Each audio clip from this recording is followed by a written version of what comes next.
bike चाहिँ यहाँ खसेको अवस्था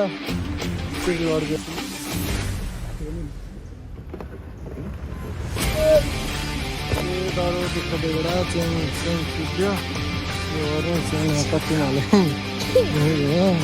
फोल्डरहरू त्यस्तो बाहिर गाह्रो छ यो पनि चिजमा छ कि यो पर्फेक्ट छ यो पनि हेर ठिक छ आवाज धेरै गर्छ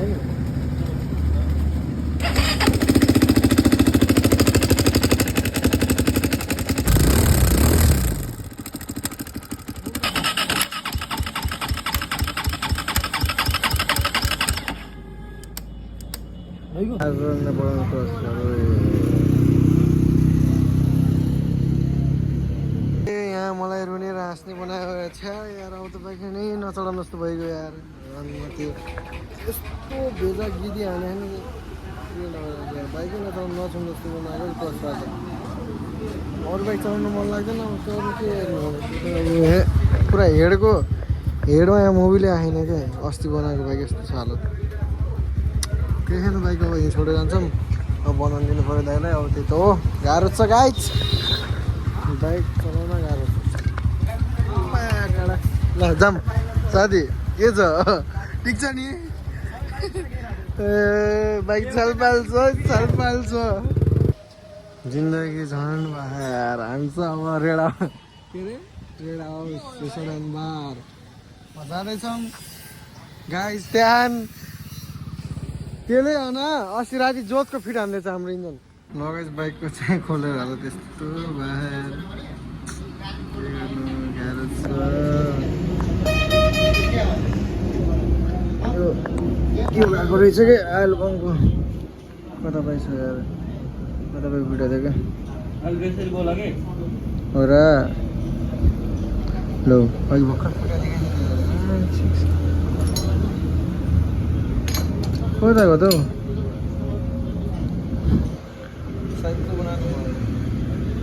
यस्तै अर्को पनि छ र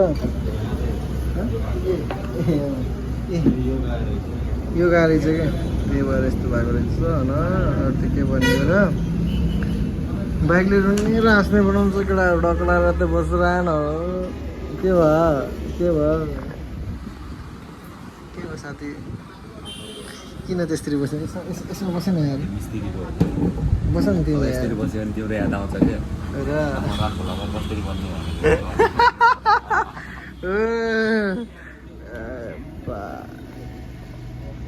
के हो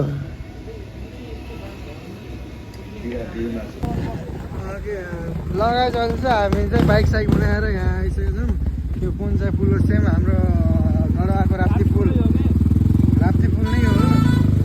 घोडाको योभन्दा अझै सानो छ तर यो बबाल लामो छ पहाडीको भ्यू हेर्ने यस्तो बबाल भ्यू गरे नि अरे अघि झन्डै भैँसीलाई हान्दैन अरे अरे चारपाल रट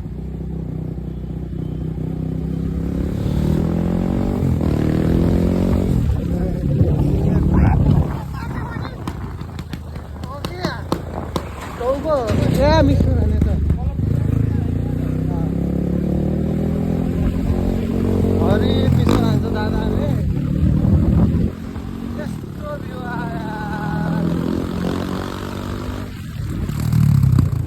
योबाट चाहिँ नेपाल भन्छ कि पुष्पलाल चोकदेखि बस्न लाग्ने बाटोदेखि अगाडि यहाँ निस्किन्छ बहुत नजिक निस्किन्छ अगाडि आधा घन्टामा उनीहरूको बाटो हरि लामो छ क्या कोलपुरको बाटो यो बाटोमा हरि टाढै तर पहाडीको भ्यू बबाल छ क्या म आएकै छोड्न सकिरहेन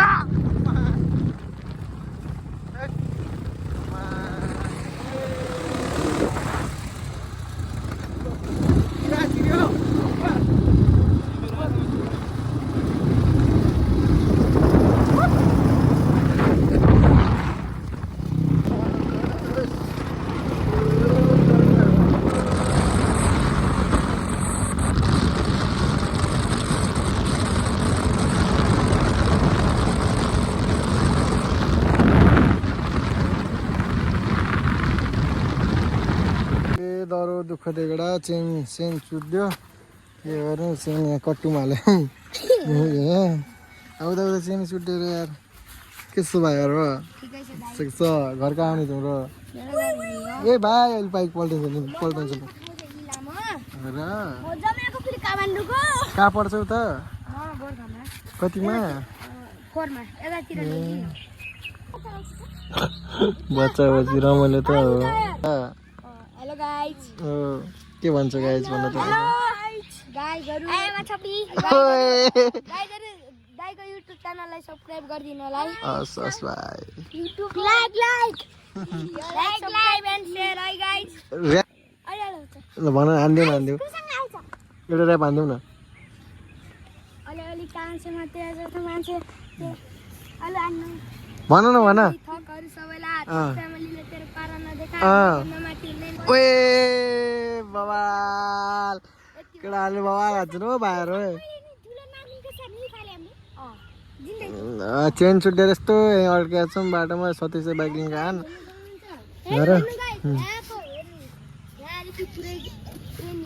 लाइक सब्स्क्राइब गर्नु होला मलाई फ्रीमा गिफ्ट दिइसक्नु म अनि के भन्नु गाई जस्तै छ बाइकले भने धोका डर दिन्छ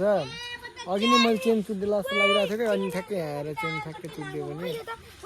अर्को थियो अगाडि झन् अगाडि चाहिँ ध्वस्ती बनाइदियो यार मजाले डराएको थिएँ लाइक सब्स्क्राइब गरिदिनु होला ल ल ल यहाँले धेरै माया गर्नु होला च्यानल पनि तपाईको ब्याक कहिले हुन्छ त्यो हेर्नु लाइक पनि हान्नु होला है ल गाई चाहिँ केटाहरूले बाइक चाहिँ पार्किङ गर्न लाने होइन बाइक चाहिँ उचाली पार्किङ अलि मा पल्टेन खेलिदिन्छु मैले तँलाई र आज चाहिँ हाम्रो पार्टी हुँदैछ पार्टी यहाँ बिजी विथ अनदर पर्सन के ल गचिलो पर्यो लगाइ आज पनि बाइकले फेरि धोका दियो यसको फ्युज गयो क्या फ्युज गरेर अब के यहाँको तार चुरालेर यसो जुगाएर लाग्यो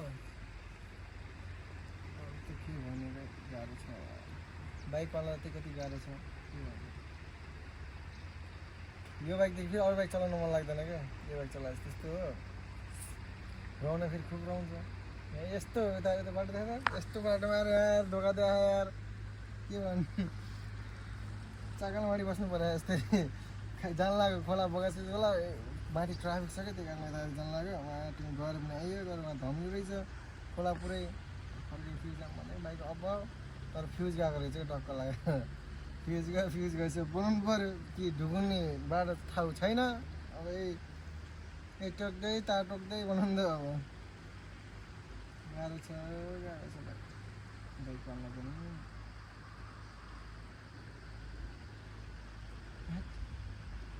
हुन्छ बाइक चाहिँ यहाँ खसेको अवस्था यस्तै लड्क्यो के गर्ने अब कसरी निकाल्ने हो बाइक जान्छौँ गाह्रो पऱ्यो यार पेट्रोल पनि चुइन लाग्यो अब चाहिँ उचाल्छौँ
चप्पल फालिदिउँ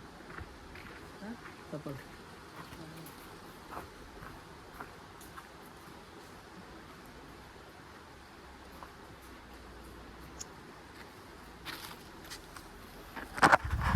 हट अरे पसिना आयो यार यस्तो बाटो उकालिनु पर्यो यहाँ बाइक चाहिँ यहाँ किन देखाइदिन्छ सो यस्तरी भए